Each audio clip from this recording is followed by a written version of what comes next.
Shpërfillja e shqiptarëve nëpër konkurse për punësim ishte kryetema e pyetjeve të deputetëve të Frontit Evropian drejtuar kryeministrit Mickoski.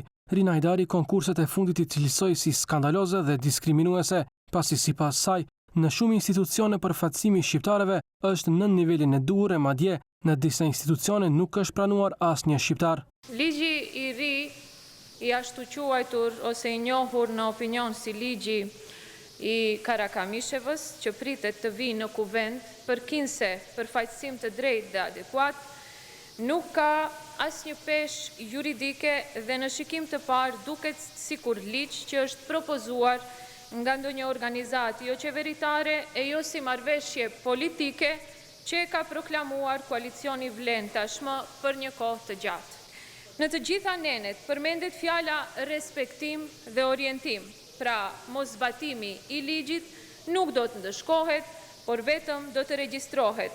Barazin nga e drejtë e zhvendos në politikë publike. Kryeministri Hristian Mickoski mohon të ketë diskriminim në punësime dhe rikujton BDI-n se pikërisht ata derisa udhëhiqnin me qeverinë dhe derisa zëvendës kryeministri I parë ishte Artan Grubi, patën propozuar të shfuqizohet balancuesi. Дека како влада нема да толерираме